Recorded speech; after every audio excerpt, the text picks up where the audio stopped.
ইয়াউমাইযিন ইয়াসদুরুন নাসু আশতাতা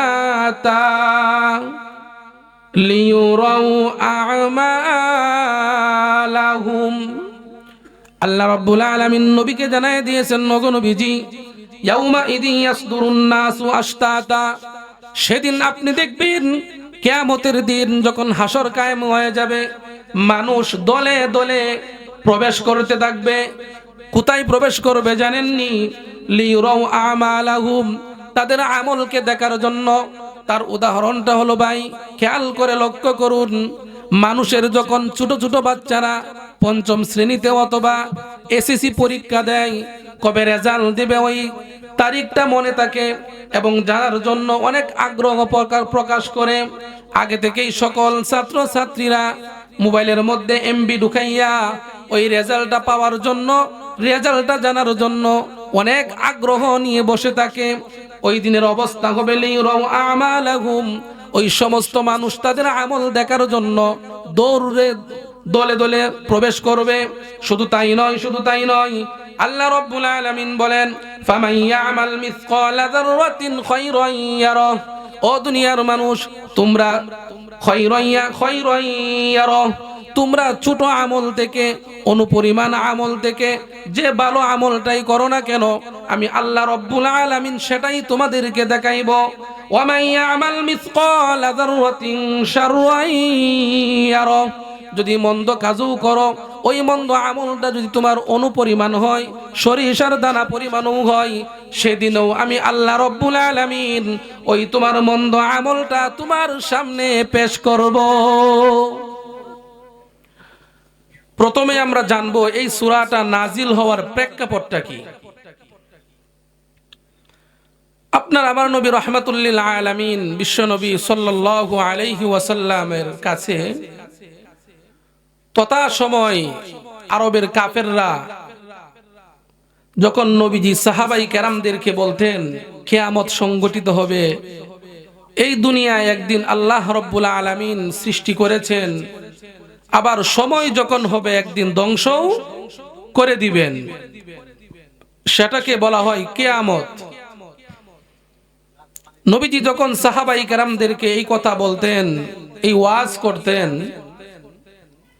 তখন কাফের বেঈমানরা ঠাট্টা হিসেবে নবীজিকে এবং সাহাবাই কেরামদেরকে বলতেন, কিয়ামত কখন হবে, কখন হবে, শুধু বলো তোমরা কিয়ামত হবে, কিন্তু কবে হবে? আচ্ছা এবার বলুন, কিয়ামত কবে হবে নবীজি জানতেন? নবীজিও জানতেন না। এই জন্যই মক্কার কাফের বেঈমান মুশরিকরা ঠাট্টা করে নবীজিকে, সাহাবাই কেরামদেরকে শুধু বলতেন, তোমরা বলো এক কথা কিয়ামত হবে, কিন্তু হয় নাই তো। তখন দেখা যায় তাদেরকে সান্ত্বনা দেওয়ার জন্য আল্লাহ রাব্বুল আলামিন নবীজির উপর এই সূরাতুল জিলজাল নাজিল করে তাদেরকে জানায় দিয়েছেন, ওগো নবী, আপনি তাদেরকে বলে দিন, যেদিন দুনিয়াটার মধ্যে ভূমিকম্প শুরু হবে, এমন কম্পন শুরু হবে যেটা পৃথিবীর সূচনা লগ্ন থেকে ওই দিন পর্যন্ত আর কোনোদিন হয় নাই, সেদিনেই একমাত্র কিয়ামত সংগঠিত হবে। এটা নবীকে জানায় দিয়েছেন। হাদিসের মধ্যে রাসূল সাল্লাল্লাহু আলাইহি ওয়াসাল্লাম বলেন, খামসুন লা ইয়ালামুহুন্না ইল্লাল্লাহ, পাঁচটা জিনিস আল্লাহ রাব্বুল আলামিন ছাড়া আর কেউ জানে না। আর সবকিছুই মোটামুটি মানুষ জানে, কিন্তু এই পাঁচটা জিনিস একমাত্র আল্লাহ রাব্বুল আলামিন ব্যতীত আর কেউ জানে না। এটা আল্লাহ কোরআনে বলেন, ইন্নাল্লাহা ইনদাহু ইলমুস সাআহ ওয়া ইউনাজ্জিলুল গায়থ ওয়া ইয়ালামু মা ফিল আরহাম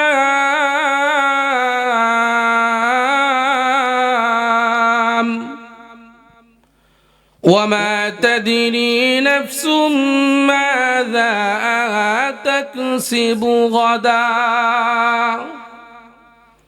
এই পাঁচটা জিনিস একমাত্র আল্লাহ রব্বুল আলামিন ছাড়া আর কেউ জানে না।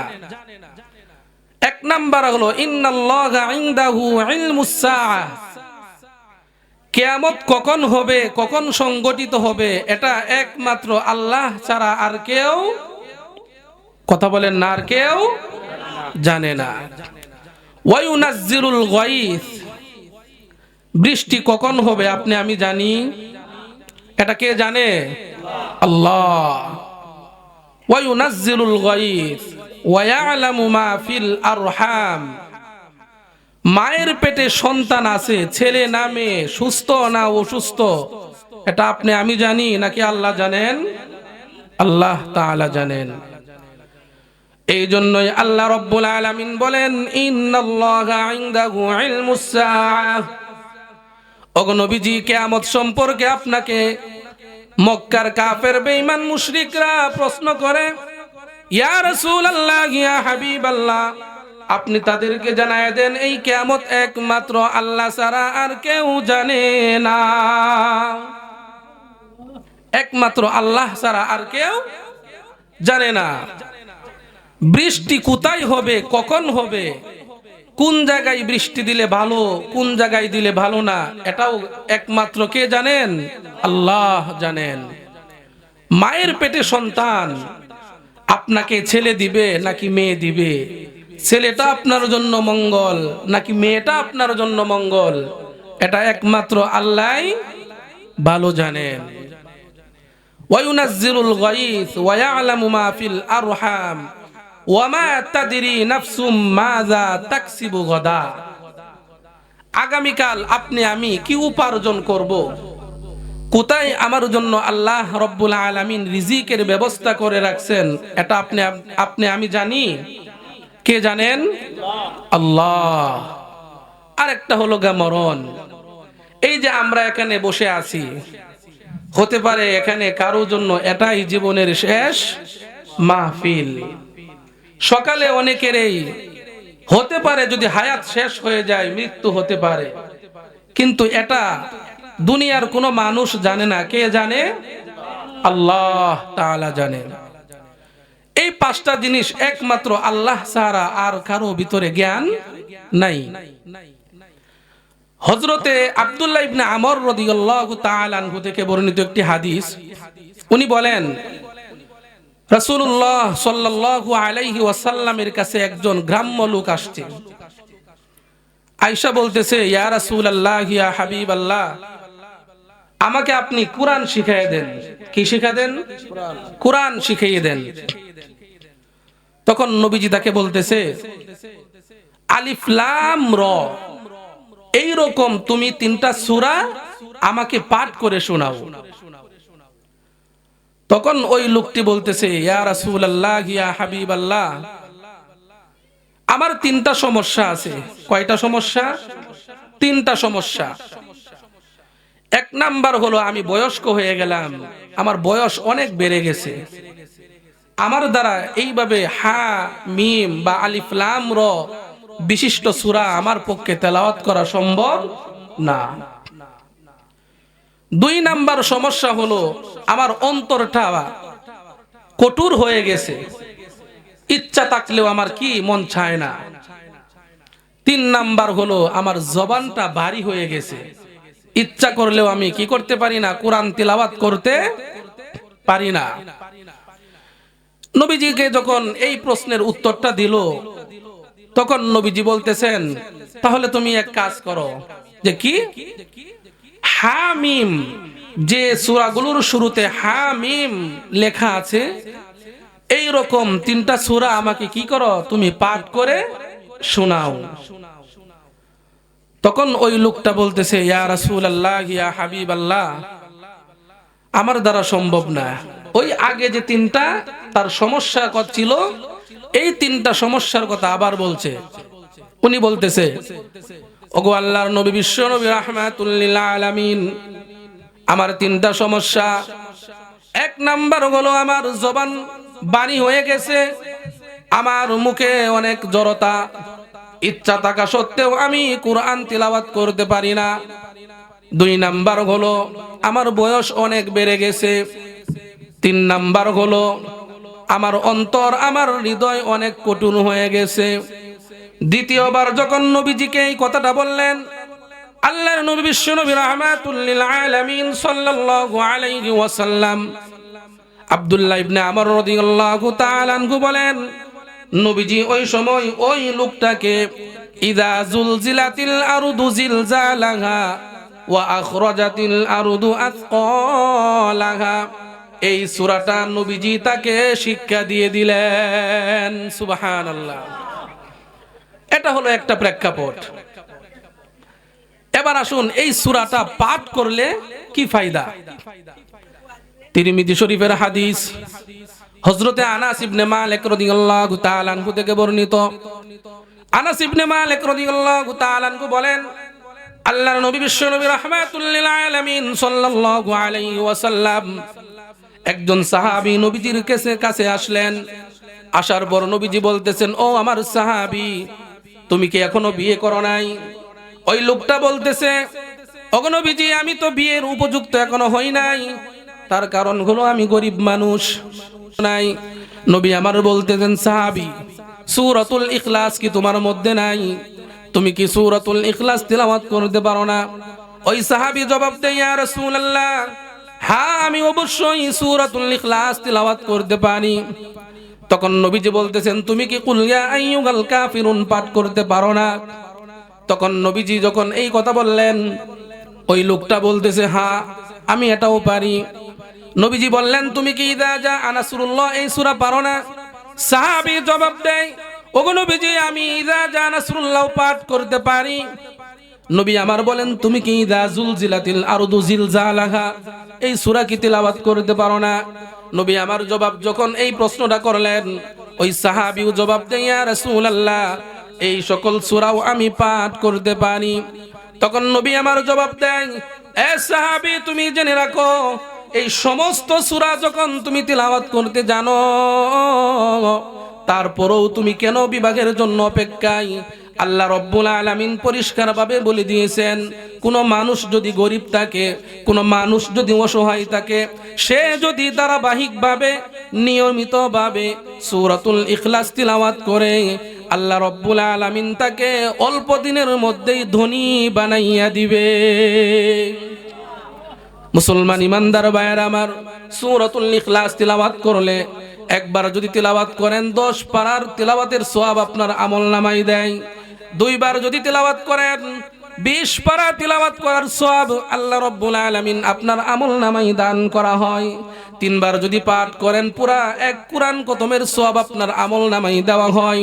হাদিসের মধ্যে আসছে, আনাস ইবনে মালিক রাদিয়াল্লাহু তাআলা আনহু তিরমিজি শরীফের মধ্যে বর্ণনা করেন, আল্লাহর নবী বিশ্বনবী রাহমাতুল লিল আলামিন বলেন, ও আমার সাহাবায়ে কেরাম, তোমরা কি জানো না সূরাতুল জিলজাল কেমন উপকারী সূরা জানোনি? আল্লাহ রাব্বুল আলামিন আমাকে জানাইয়া দিবেন, কোন মানুষ, কোন আল্লাহর বান্দা, আমার কোন গুনাহগার উম্মত যদি ইখলাসের সাথে এই সূরাতুল ইখলাসটা একবার তিলাওয়াত করে, আল্লাহ রাব্বুল আলামিন তার আমলনামায় 15 পারা তিলাওয়াত করার সওয়াব দান করে। শুধু তাই নয়, আনাস ইবনে মালিক রাদিয়াল্লাহু তাআলা আনহু বলেন, ইয়া রাসূলুল্লাহ, ইয়া হাবিবাল্লাহ, যদি কোনো মানুষ 2 বার তিলাওয়াত করে, তার আমলনামায় কি 1 কুরআন খতমের সওয়াব যাবে নাকি? নবী আমার বলেন, নাম। হে আনাস ইবনে মালিক, একবার তিলাওয়াত করলে যদি 15 পারার সওয়াব পাওয়া যায়, যদি 2 বার তিলাওয়াত করে, ইদা জুলজিলাতিল আরদু জিলজালাহা ওয়া আখরাজাতিল আরদু আথকালাহা, আল্লাহ রাব্বুল আলামিন তার আমলনামায় পুরা 30 পারা তিলাওয়াত করার সওয়াব দান করেন। তাহলে এই সূরার ফজিলত আছে না নাই? আছে। এটা হাদিসটা তিরমিজি শরীফের হাদিস, গ্রহণযোগ্য হাদিস।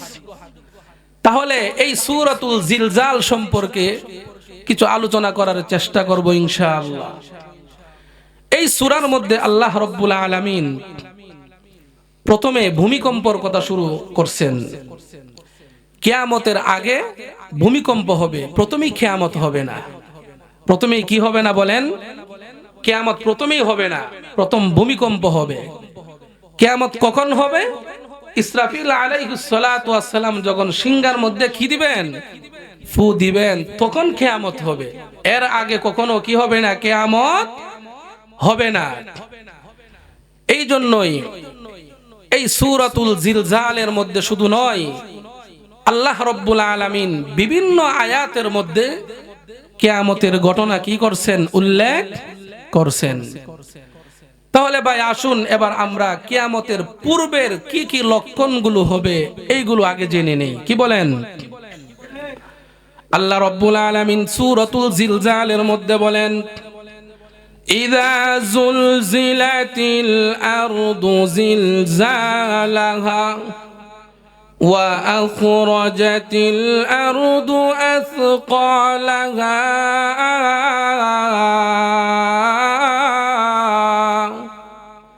ওয়া ক্বালাল ইনসানু মা লাহা। আল্লাহ রাব্বুল আলামিন এই সূরাতুর প্রথমেই বলতেছেন, ইযা জুলজিলাতিল আরদু জিলজালাহা।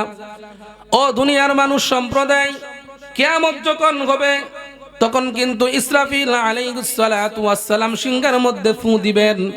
তখন আকাশ ফেটে যাবে, পাহাড়গুলো তুলার মতো উঠতে থাকবে, জমিনের মানুষগুলো কবর থেকে বের হয়ে হাসরের ময়দানের দিকে রওনা হয়ে যাবে। এর আগে কি হবে? কি হবে? নবীজি হাদিস শরীফের মধ্যে বলেন, লা তাকুমুস সাআহ হাত্তা ইউকালা ফিল আরদি আল্লাহ আল্লাহ। দুনিয়ার মধ্যে, জমিনের মধ্যে যতক্ষণ পর্যন্ত একজন মানুষ আল্লাহ আল্লাহ বলনেওয়ালা থাকবে, ততক্ষণ পর্যন্ত আল্লাহ এই দুনিয়াকে ধ্বংস করবেন না। এর দ্বারা পরিষ্কার বোঝা যায় আল্লাহ রাব্বুল আলামিন এই ৭ আসমান ৭ জমিনকে সৃষ্টি করেছেন একমাত্র মুসলমান যারা ঈমানদার তাদের জন্য। বলেন ঠিক না বেঠিক? আল্লাহ কেমন বলেন, কি বলতেছেন জানেননি? এই ৭ আসমান ৭ জমিন ততদিন পর্যন্ত ঠিক থাকবে যতদিন পর্যন্ত এই জমিনের মধ্যে আমার বান্দারা আল্লাহ আল্লাহ বলতে থাকবে। যেই সময় এই জমিনের মধ্য থেকে নাফরমান শুরু হয়ে যাবে, মানুষ আমি আল্লাহকে ভুলে যাবে, আল্লাহ আল্লাহ বলনেওয়ালা থাকবে না, বিভিন্ন পাপাচারের মধ্যে লিপ্ত হয়ে যাবে, বিভিন্ন কুকর্মের মধ্যে লিপ্ত হয়ে যাবে, ওই সময় আমি আল্লাহ দুনিয়াকে ধ্বংস করে দিব। বর্তমান সময়ের মধ্যে নাফরমানি চলে না? চলে না ভাই? নামাজের মধ্যে মসজিদে গেলে দেখা যায় মুসল্লি কম না বেশি? শুধু জুমার মধ্যে দেখা যায় মসজিদে জায়গা হয় না, কিন্তু ফজরের সময় ইমাম সাহেব আর মুয়াজ্জিন সাহেব ঠিক না বেঠিক? আল্লাহ রাব্বুল আলামিন এটাই বলতেছেন, ইযা জুলজিলাতিল আরদু জিলজালাহা ওয়া আখরাজাতিল আরদু আথকালাহা। জমিনকে যখন প্রকম্পিত করা হবে, কেমন প্রকম্পিত? আল্লাহ রাব্বুল আলামিন এই সূরা যখন নাজিল করেন, নবীজিকে কিয়ামতের পূর্ববর্তী অবস্থাগুলো জানায়া দিলেন। জানানোর পর তাফসীরে জালালাইনের মধ্যে লেখে আল্লাহ রাব্বুল আলামিন নবীজিকে লক্ষ্য করে বলেন, উযকুর ইযা জুলজিলাতিল আরদু জিলজালাহা। ওগো নবীজি, আপনি আপনার গুনাহগার উম্মতদেরকে জানাইয়া দিন, যখন এই ভূমিকম্প শুরু হয়ে যাবে, জিলজালাহা কেমন জিলজাল জানেননি? এমন ভূমিকম্প পৃথিবীর শুরু থেকে নিয়ে শেষ পর্যন্ত জীবনে কোনোদিন হয় নাই। ওই সময় আল্লাহ আল্লাহ বলনেওয়ালা কেউ থাকবে না, মানুষ ছুটাছুটি শুরু করে যাবে। ইযা জুলজিলাতিল আরদু জিলজালাহা, যখন জমিন কম্পন শুরু হয়ে যাবে, এমন কম্পন মানুষ এই জমিনের মধ্যে কোনো সময় স্থির থাকতে পারবে না। মানুষ ছুটাছুটি শুরু করে দিবে, দৌড়াদৌড়ি শুরু করে দিবে, মানুষের মাথার মধ্যে কোনো হুঁশ থাকবে না, কোনো হুঁশ থাকবে না, শুধু এদিক সেদিক ছুটাছুটি করে দিবে। ওই সময় কেমন মানুষগুলো দুনিয়ার থাকবে জানেননি? নবীজি হাদিসের মধ্যে বলেন, ওই সময় মানুষগুলো থাকবে, ওরা হবে বেঈমান, ওরা হবে মুশরিক, ওরা হবে নাফরমান, আল্লাহকে চিনবে না, আল্লাহর পরিচয় জানবে না, দুনিয়ার মধ্যে শুধু পাপাচার আর পাপাচারের মধ্যে লিপ্ত হবে। ওই সময় আল্লাহ রাব্বুল আলামিন যখন তিনি মুনাসিব মনে করবেন এই দুনিয়াকে আর রাখা যাবে না, যতদিন দুনিয়া রাখার কথা ছিল আমার ইমানদার যতদিন দুনিয়ার মধ্যে ছিল, ইমানদারও নাই, আমার আর দুনিয়াও রাখার দরকার নাই। তখন আল্লাহ রব্বুল আলামিন প্রাথমিক পর্যায়ে জমিনকে কম্পন শুরু করে দিবেন। কেমন কম্পন জানেননি? ইযা জুলজিলাতিল আরদু জিলজালাহা, আই জিলজালাহা। কেমন কম্পন? এই জমিনের মধ্যে এমন নাড়াচড়া শুরু হয়ে যাবে, কেউ স্থির থাকতে পারবে না। তারপরে বলেন ওয়া আখরাজাতিল আরদু আতকালাহা। ওই ভূমিকম্প হয়ে যাওয়ার কারণে মাটির গর্ভের মধ্যে যা কিছু আছে সব কিছু সে বের করে দিবে, কোনো কিছুই তার ভিতরে রাখবে না। স্বর্ণের খনি, মুক্তার খনি, যা কিছু সম্পদ আল্লাহ রব্বুল আলামিন এই জমিনের ভিতরের মধ্যে রাখছেন। ওয়া আখরাজাতিল আরদু আতকালাহা, তার সমস্ত আতকল, সমস্ত ভারী জিনিসগুলো জমিনের মধ্যে এভাবে ঢেলে দিবেন। শুধু তাই নয়, শুধু তাই নয়, আল্লাহ রব্বুল আলামিন পরের সূরার মধ্যে বলেন ইয়াউমা ইয়াকুনুন নাস কাল ফারাশিল মাবসুস। মানুষ কেমন অবস্থা হবে সেদিন জাননি? কেমন অবস্থা হবে জাননি? দিশেহারা পাখির মতো হয়ে যাবে, বিক্ষিপ্ত পতঙ্গের মতো হয়ে যাবে। মানুষ দৌড়াদৌড়ি করবে, কিছুই সে বুঝতে পারবে না।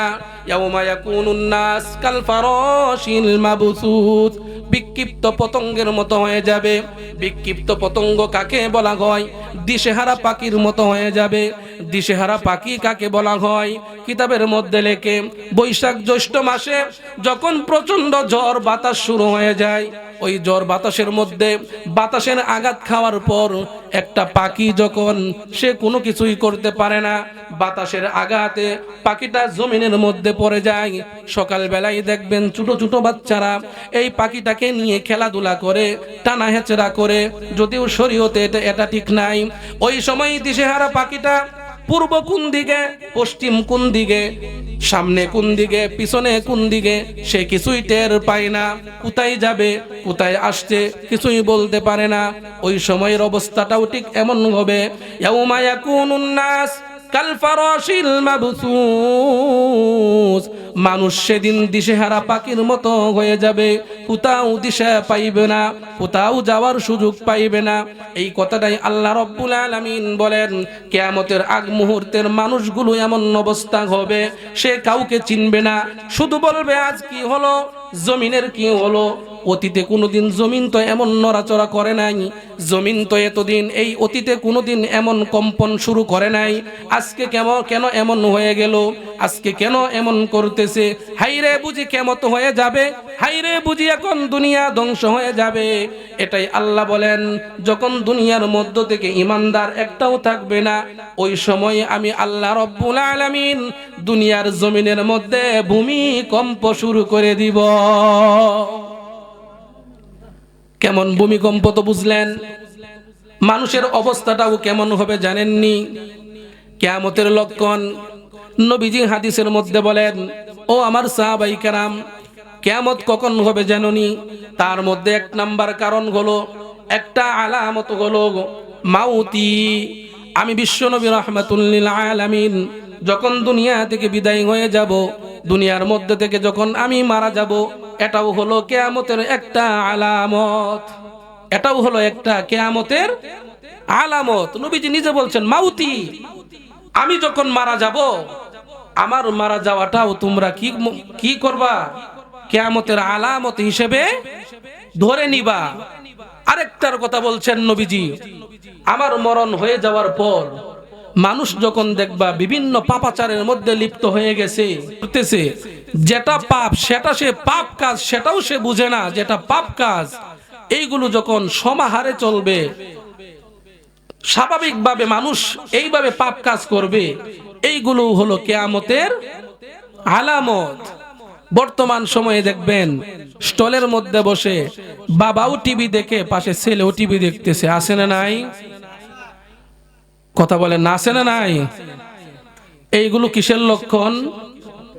আজ থেকে অনেকেই মুরব্বীরা আছেন, 20-25 বছর আগের কথা আমরাও শুনছি, যে স্টলে বাবা বসে থাকতো, ওইটার সামনে দিয়ে সন্তান গেছে না ভয়ে পিছন দিয়ে গেছে? আপনারা বুঝেন নাই আমার কথা? পিছন দিয়ে গেছে না সামনে দিয়ে গেছে? তাহলে এখন বাবা এবং পুত্র যেখানে বসে টিভি দেখে, সিনেমা দেখে, বিড়ি খায়, জুয়া খেলতেছে, এইগুলা ভালো লক্ষণ নাকি খারাপ লক্ষণ? অনেক খারাপ লক্ষণ। এই জন্যই আল্লাহ রাব্বুল আলামিন সূরাতুল কারিয়ার মধ্যে বলেন, আল কারিয়াতু মাল কারিয়া ওয়া মা আদরাকা মাল কারিয়া ইয়াউমা ইয়াকুনুন নাসু কাল ফারাশিল মাবসুস।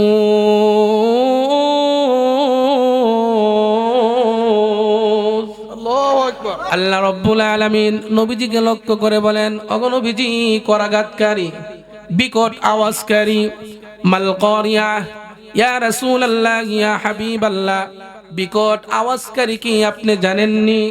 ওয়ামা আদরাকা মাল কারিয়া ইয়াউমা ইয়াকুনুন নাসু কাল ফারাশিল মাবসুস। সেদিন মানুষ দিশেহারা পাখির মতো হয়ে যাবে, বিক্ষিপ্ত পতঙ্গের মতো হয়ে যাবে।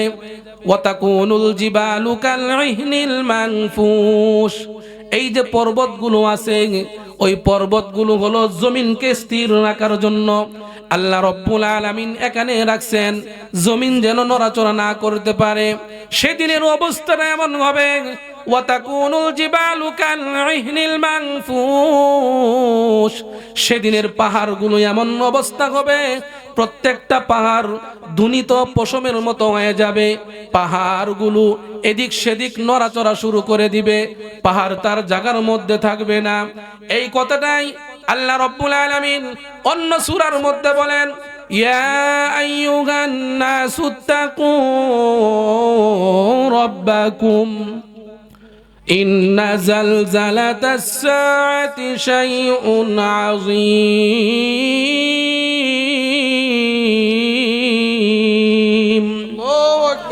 আল্লাহ রাব্বুল আলামিন বলেন, ইয়া আইয়ুহান নাস, সমস্ত পৃথিবীর মানুষদেরকে লক্ষ্য করে বলেন। এখানে মুসলমান উদ্দেশ্য নয়, হিন্দু উদ্দেশ্য নয়, খ্রিস্টান উদ্দেশ্য নয়, যারা বেঈমান তাদের উদ্দেশ্য নয়, ইয়া আইয়ুহান নাস দ্বারা উদ্দেশ্য। আল্লাহ রাব্বুল আলামিন আকাশের নিচে এবং জমিনের উপরে যে সকল প্রাণী বসবাস করে না কেন, সমস্ত মানুষ এই নাস শব্দের মধ্যে অন্তর্ভুক্ত। জিন্নাত আলাদা একটা জিন্স, ওটা হলো আলাদা একটা বিষয়। মানুষকে লক্ষ্য করে বলেন, ইন্না জালজালাতাস সাআতি শাইউন আযীম। সেই দিনের জালজালা হবে অনেক বিকট, অনেক ভয়াবহ হয়ে যাবে। ওই সময় যে সকল মানুষগুলো দুনিয়ার মধ্যে জীবিত থাকবে, তাদের অবস্থা কি হবে?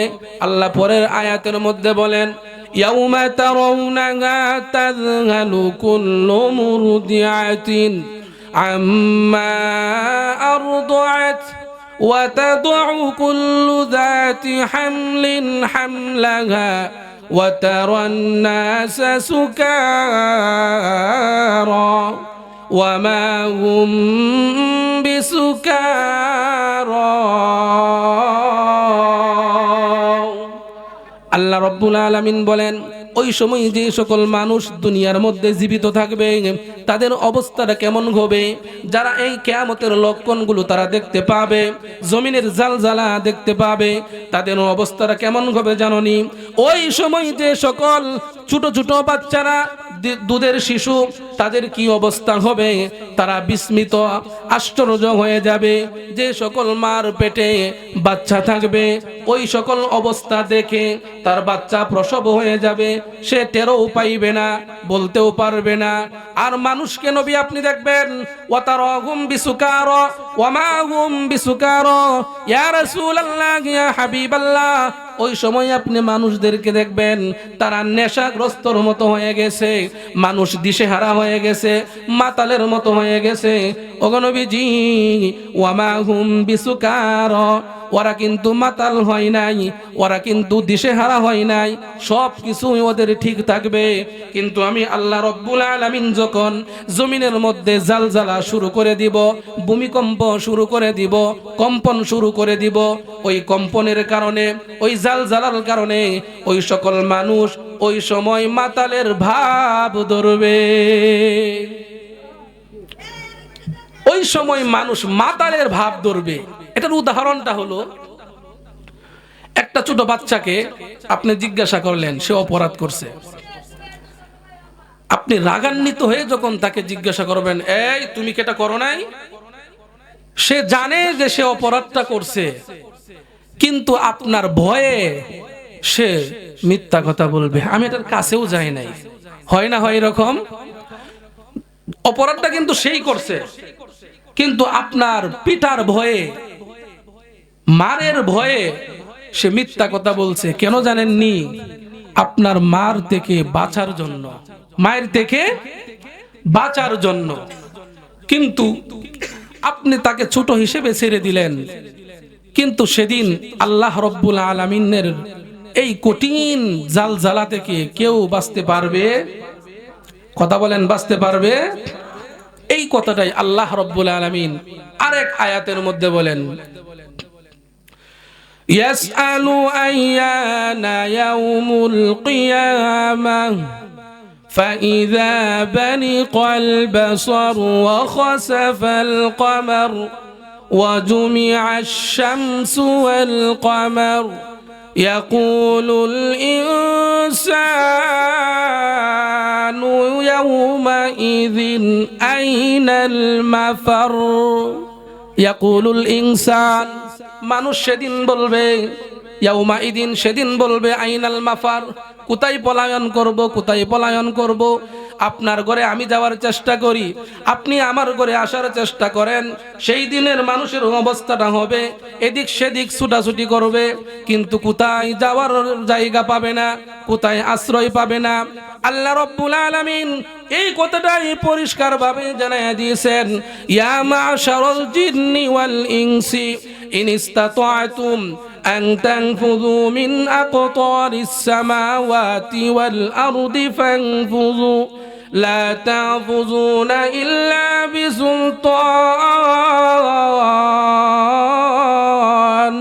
আল্লাহু আকবার। আল্লাহ রাব্বুল আলামিন বলেন, ও দুনিয়ার মানুষ, পারবানি সাত আসমান পাড়ি দিয়ে অন্য কোথাও লুকাইতে, পারবানি সাত জমিন গর্ত করে খনন করে অন্য কোথাও লুকাইতে পারবা না, কোথাও যাইতে পারবা না। এই যে একটা বেষ্টনী, এই যে একটা পরিবেশ আমি আল্লাহ রাব্বুল আলামিন সৃষ্টি করে দিয়েছি, এই বেষ্টনের মধ্যেই তোমার থাকতে হবে। এই বেষ্টনী ছাড়া তুমি কোথাও যাইতে পারবা না। তার কারণ হলো কি জানোনি? আমি আল্লাহ রাব্বুল আলামিন তোমাকে নির্দিষ্ট সময় দিয়ে পাঠিয়েছিলাম দুনিয়ার মধ্যে। এই সময় যখন তোমার শেষ হয়ে যাবে, আমি আল্লাহ রাব্বুল আলামিন আজরাইলের মাধ্যমে তোমার রূহকে কবজ করে আবার নিয়ে আসব। সাত আসমান পাড়ি দেবার জায়গা নাই, তোমার পক্ষেও সম্ভব না। আবার সাত জমিন খনন করে তুমি নিচের দিকে যাইবা, তাও পারবা না। কেন পারবা না জানোনি? সাত আসমান আমি আল্লাহ রাব্বুল আলামিনের হুকুমে, তাও আমার অধীনে, জমিন আমার অধীনে। তুমি যেখানেই যাইবা সব কিছুই আমি আল্লাহ রাব্বুল আলামিনের নিয়ামত, সব কিছুই আল্লাহ রাব্বুল আলামিনের নিয়ামত। এই জমিন আর আকাশ সবগুলোই যে সৃষ্টি করেছেন, প্রথমেই বলছিলাম কাদের উসিলায়? একমাত্র ঈমানদারদের জন্য আল্লাহ বানাইছেন। যখন ঈমানদার দুনিয়াতে থাকবে না, তখন আল্লাহ রাব্বুল আলামিন কি করবেন? কিয়ামত শুরু করে দিবেন। এই যে সূরাতুল কারিয়া, এই সূরাটাকে দুই ভাগে বিভক্ত করা হয়েছে। কয় ভাগে? দুই ভাগে বিভক্ত। এবার আসুন আমরা এই দুইটা ভাগ জেনে নিয়ে তারপর কিয়ামত, ইসরাফিল কিভাবে ফুৎকার দিবে ওইটা জানবো আমরা। এই দুইটা আলোচনাই করব। সূরাতুল কারিয়ার মধ্যে আল্লাহ রাব্বুল আলামিন দুইটা ভাগ করছেন। আল কারিয়াতু মাল কারিয়া ওয়া মা আদরাকা মাল কারিয়া يوم يكون الناس كالفراش المبثوث وتكون الجبال كالعهن المنفوش। এটা হলো প্রথম ভাগ, এটা হলো প্রথম ভাগ।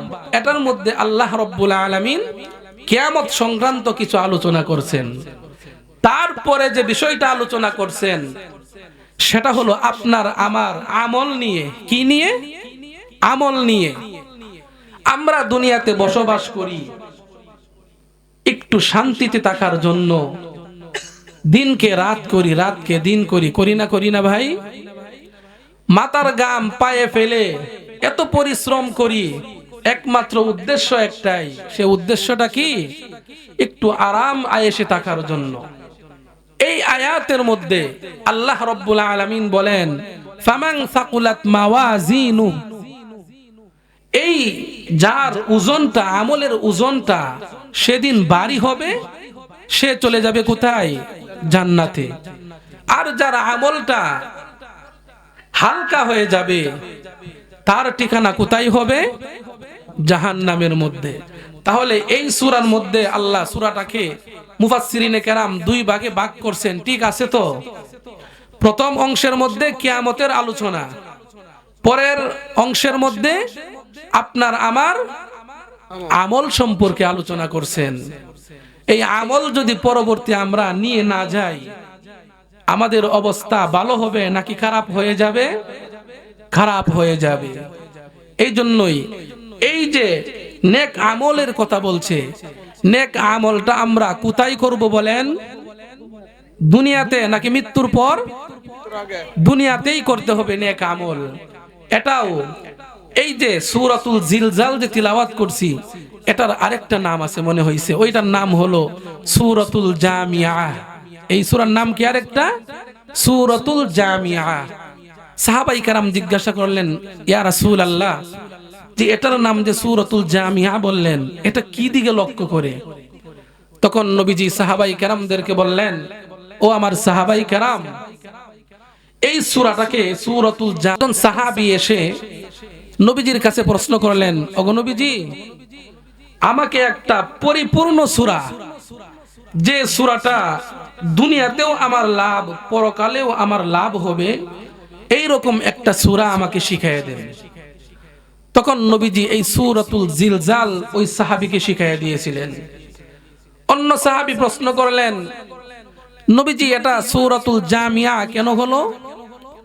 তখন নবী আমার বলছেন, ও আমার সাহাবী, এই সূরার মধ্যে আল্লাহ রাব্বুল আলামিন একটা মানুষ চলতে গেলে তার যা কিছু প্রয়োজন, নেক আমল, বদ আমল যা কিছু আছে, সব কিছু এখানে উল্লেখ করছেন। এই জন্যই আমি বিশ্বনবী রাহমাতুল লিল আলামিন এই সূরাটাকে সূরাতুল জামিয়া বলেছি। সুবহানাল্লাহ। কেন? এখানে আল্লাহ রাব্বুল আলামিন বলেন, অনুপরিমাণও যদি কেউ আমল করে, এটাও আল্লাহ রাব্বুল আলামিন তাকে হাসরের ময়দানে দেখাবেন। আবার অনুপরিমাণও যদি কেউ খারাপ কাজ করে, মন্দ কাজ করে, এটাও আল্লাহ রাব্বুল আলামিন তাকে কি করবেন? দেখাবেন। এই জন্যই এটাকে সূরাতুল জামিয়া বলা হয়। কি বলা হয়? সূরাতুল জামিয়া বলা হয়। তা আসুন আমরা এই সূরাতুল জামিয়া যে বলা হয়েছে, এটার মধ্যে আল্লাহ রাব্বুল আলামিন কি বলছেন, কি আমলের কথা বলছেন, আল্লাহু আকবার, পরিষ্কার ভাবে এখানে লেখা, ইয়াউমাইযি ইয়াসদুরুন নাসু আশতাতা লিয়ুরাউ আমালাহুম। আল্লাহ রাব্বুল আলামিন নবীকে জানায় দিয়েছেন, নগো নবীজি, ইয়াউমাইযি ইয়াসদুরুন নাসু আশতাতা, সেদিন আপনি দেখবেন কিয়ামতের দিন যখন হাসর কায়েম হয়ে যাবে, মানুষ দলে দলে প্রবেশ করতে থাকবে। কোথায় প্রবেশ করবে জানেননি? লিয়ুরাউ আমালাহুম, তাদের আমলকে দেখার জন্য। তার উদাহরণটা হলো ভাই, খেয়াল করে লক্ষ্য করুন, মানুষের যখন ছোট ছোট বাচ্চারা পঞ্চম শ্রেণীতে অথবা এসএসসি পরীক্ষা দেয়, কবে রেজাল্ট দিবে ওই তারিখটা মনে থাকে এবং জানার জন্য অনেক আগ্রহ প্রকাশ করে। আগে থেকেই সকল ছাত্র ছাত্রীরা মোবাইলের মধ্যে এমবি ঢুকাইয়া ওই রেজাল্টটা পাওয়ার জন্য, রেজাল্টটা জানার জন্য অনেক আগ্রহ নিয়ে বসে থাকে। ওই দিনের অবস্থা হবে লিয়ুরাউ আমালাহুম, ওই সমস্ত মানুষ তাদের আমল দেখার জন্য দলে দলে প্রবেশ করবে। শুধু তাই নয়, আল্লাহ রাব্বুল আলামিন বলেন ফামান ইয়ামাল মিসকালা যাররাতিন খায়রান ইয়ারা। ও দুনিয়ার মানুষ, তোমরা খায়রান ইয়ারা, তোমরা ছোট আমল থেকে, অনুপরিমাণ আমল থেকে যে ভালো আমলটাই করো না কেন, আমি আল্লাহ রাব্বুল আলামিন সেটাই তোমাদেরকে দেখাইব। ওয়া মান ইয়ামাল মিসকালা যাররাতিন শাররান ইয়ারা, যদি মন্দ কাজও করো, ওই মন্দ আমলটা যদি তোমার অনুপরিমাণ হয়, সরিষার দানা পরিমাণও হয়, সেদিনও আমি আল্লাহ রাব্বুল আলামিন ওই তোমার মন্দ আমলটা তোমার সামনে পেশ করব।